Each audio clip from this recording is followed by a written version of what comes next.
Welcome to the debate. Our focus today is on the complex architecture of world politics, specifically the formation and function of regional organizations. These blocs, from Europe to Southeast Asia, are not just trade partners. They are increasingly defining global governance, trade standards, and even security responses. And we're really zeroing in on two fundamentally opposed, yet, immensely consequential organizational models. On one side, we have the deep supranational integration that's, well, exemplified by the European Union. And on the other, the sovereignty-respecting, consensus-based cooperation you find in the Association of Southeast Asian Nations, or ASEAN. Right. So the critical question for our analysis is this. In navigating the enormous economic and geopolitical challenges of the current multipolar world, is the EU's model of deep integration ultimately more effective and, I suppose, structurally resilient than ASEAN's model of flexible, consensus-driven cooperation? And I'll be arguing that deep integration and the surrender of certain sovereign powers to a central authority are absolutely essential for generating the kind of collective power and coherence you need to address major global challenges effectively, from climate policy all the way to great power competition. And I'm going to come at it from a different angle. While I certainly acknowledge the sheer power that integration generates, I maintain that structural flexibility, a strict respect for national sovereignty, and a reliance on consultation and consensus offer far greater organizational resilience and adaptive capacity. In a world defined by geopolitical flux, I think stability and survival matter more than institutional depth. Okay, so let's start with that fundamental objective, collective power and influence. My position is that deep integration fundamentally transforms individual member states into a unified, powerful entity that's capable of projecting unmatched influence globally. The success of the EU serves as primary evidence here. The source material we're looking at notes the EU is the most politically influential, economically powerful, and demographically diverse regional entity in the world. That economic power isn't just theoretical. It's operationalized through binding decisions and a shared legal personality. I mean, think about the single internal market. It ensures immense collective economic power, a GDP of roughly $15 trillion. But more importantly, the integration of 19 members through the Eurozone facilitates seamless cross-border business, creating a regulatory environment that, sets global standards. Furthermore, the EU asserts serious geopolitical muscle through highly coordinated diplomatic efforts. Its role in the Iran nuclear deal negotiations is a key example. And through its commitment to ambitious regulatory policies like the Green Deal, which effectively positions the bloc as the global leader in environmental sustainability. That scale and economic depth are certainly impressive, I won't deny that, but I would frame the cost of that depth very differently. While the EU seeks to project a singular voice, that pursuit often comes at the expense of structural resilience and, frankly, internal harmony. My position is that organizations built on structures that respect sovereignty and rely on consultation, like ASEAN, are far better equipped to ensure their continued survival amidst internal disagreements and intense external great power pressures. But does that flexibility translate to anything more than just a talking shop? Can it actually generate power? A region like Southeast Asia. ASEAN certainly has a legal personality, but its key governance mechanism, the ASEAN Way, is strictly consensus-based. It fundamentally respects the sovereign independence of its highly diverse member states. This architecture allows for what many scholars, including Amitav Acharya, call a successful strategy of hedging. ASEAN manages to leverage the regional order, even amidst the acute U.S.-China rivalry, without being forced into a rigid alignment. This diplomatic flexibility is just crucial for its long-term stability and survival. I see why you think that hedging strategy is a virtue, but I'd argue stability is meaningless if you can't act. That hedging can often look suspiciously like paralysis when the organization is faced with genuine threats that require, unified political action. On the contrary, that approach fosters profound internal harmony. And the crucial point is that unlike the EU model, which demands the surrender of sovereignty and thus creates immense internal political opposition, ASEAN's structure deliberately avoids the sharp internal fissures, the kind that led to Brexit, that constantly threaten deeply integrated entities. And we have a clear negative counterpoint to the ASEAN model in the source material, the South Asian Association for Regional Cooperation, or SARC. The source material notes SARC has not taken off as a meaningful regional grouping, precisely because forcing cooperation without the necessary flexibility, especially when you have these fundamental bilateral political impediments, like between India and Pakistan, is utterly counterproductive. So flexibility in the ASEAN context ensures continued regional support and buy-in, even if policy moves a bit slower. I agree that the SARC example is a powerful cautionary tale, but I believe it warns against forcing any integration without prerequisite political will, not against the efficacy of deep integration where that will has been cultivated. When we look at institutional effectiveness and policy output, only deep integration allows an organization to effectively tackle transnational issues.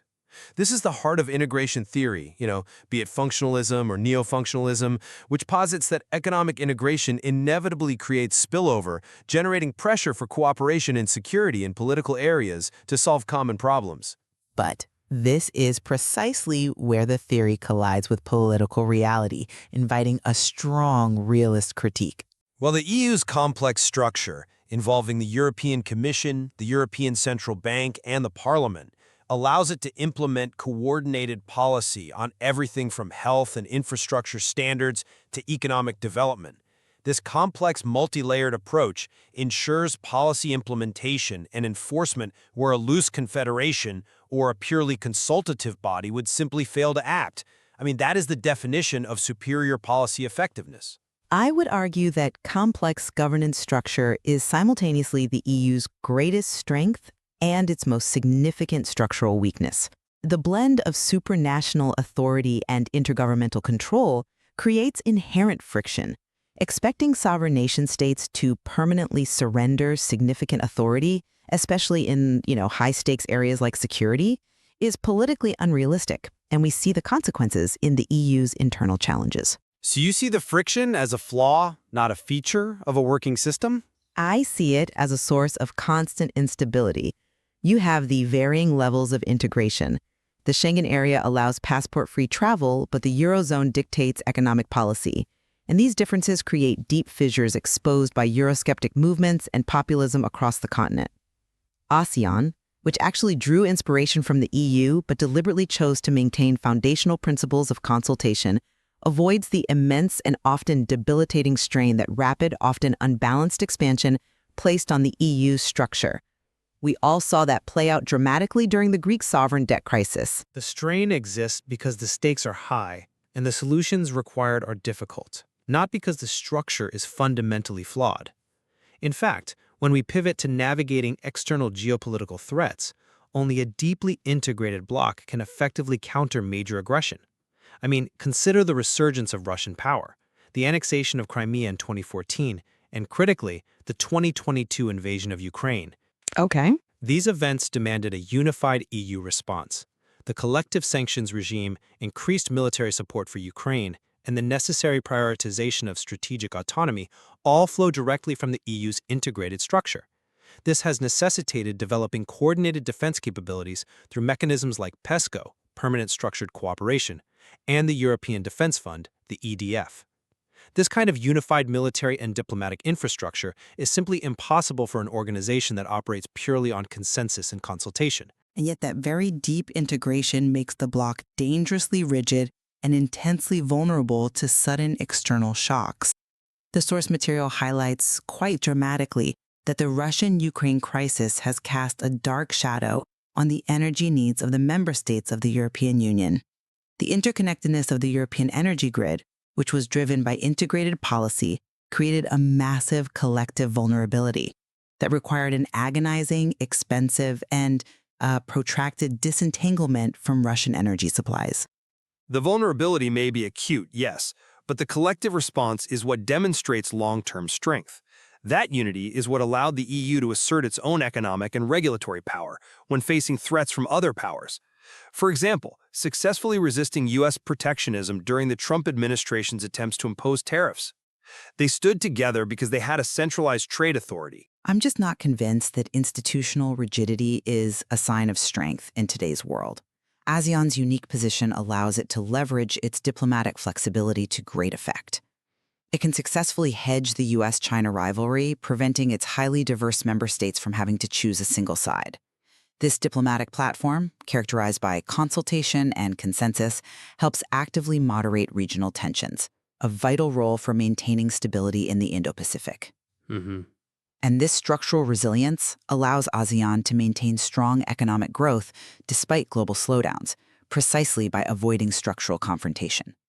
They leverage deep ties with both major powers through initiatives like the Regional Comprehensive Economic Partnership, RCEP, and the CPTPP. These agreements are flexible enough to maximize trade benefits without demanding the political and security commitments that deep integration mandates. But again, that hedging strategy fundamentally relies on the diplomatic grace and tolerance of external powers, not on internal collective strength. The EU, for better or worse, is the master of its own destiny. ASEAN is merely managing the destinies dictated by others. Well, let's shift focus to the economic calculus then, which is often the foundation of these blocs. Exactly. Despite the political friction we see in Europe, economic integration has proven inherently successful. The single market is a crucial facilitator of global trade, and the cohesiveness of the Eurozone supports the EU's wider goals of a competitive market economy and social progress. We know that in other contexts, like NAFTA, now the USMCA, regional trade tripled following its implementation, demonstrating the pure utility of trade blocs. Economic growth certainly happens, but economic success within deeply integrated models inevitably fuels destructive populism and strains cohesion precisely because the political integration often outpaces necessary policy alignment, particularly fiscal unity. Brexit, the UK's decision to leave the EU, is the prime example of this fracture, where the perceived loss of sovereignty over regulatory and economic life became politically untenable for a large segment of the population. That is a political failure, certainly, but I reject the notion that it is a structural condemnation of integration itself. On economic ties, you risk this kind of internal combustion. In stark contrast, look at the Asia-Pacific Economic Cooperation Forum, or APEC. APEC operates as a remarkably flexible voluntary forum without legally binding commitments. Yet, APEC economies collectively represent approximately 62% of global GDP. They achieve immense trade facilitation by allowing adaptable structures to meet diverse national needs without requiring the extreme political cost of deep, binding integration that risks sovereignty. But APEC's voluntary structure is precisely why it struggles to enforce meaningful standards or execute ambitious collective policies, especially those requiring difficult political trade-offs like coordinated security responses or stringent climate action targets. The EU might face internal fissures, but it possesses the institutional mechanism, the ability to pass and enforce binding law, to turn collective political will into coherent, executory action. And that is a prerequisite for global relevance in security and regulatory fields. But that push for centralized coherence means inevitable vulnerability on the periphery. ASEAN's strength is in its diplomatic agility and ability to adapt rapidly to complex political environments, prioritizing regional harmony and survival over enforced unity. So we return to the core tension. Which is the superior objective? Global influence and the power generated by depth, or regional stability and the resilience achieved through flexibility? I believe it is the latter that guarantees the former. If the organization fractures due to overreach, influence evaporates entirely. While deep integration presents complex, painful internal challenges, and we cannot ignore the lessons of Brexit or the fiscal strain repeatedly placed on the Eurozone, it yields unparalleled collective power and influence. This power is essential for addressing the defining 21st century threats, from coordinating climate change objectives to projecting unified defense against great power aggression. The EU's binding governance structure provides the necessary institutional mechanisms to execute complex long-term policy goals that a consultative body simply cannot match. However, the evidence suggests that for many regions, particularly those marked by profound geopolitical flux and internal diversity, the pursuit of deep integration risks internal fracture and paralysis. We noted this with the failure of SARC to become a meaningful grouping. ASEAN's model of diplomatic flexibility, consensus-based decisions, and strict respect for sovereignty provides a far more sustainable and resilient path to regional stability. It ensures organizational survival by continuously adapting to geopolitical flux while preserving the internal political support of its highly diverse member states. Ultimately, the debate illuminates that the effectiveness of regionalism is deeply contextually dependent on whether an organization prioritizes the strength gained through institutional unity and depth or the long-term resilience achieved through diplomatic flexibility. And the source material offers compelling yet conflicting evidence for both approaches. It leaves us to weigh whether profound institutional depth or essential organizational flexibility provides the superior model for managing the inherent risks and opportunities of the modern world order.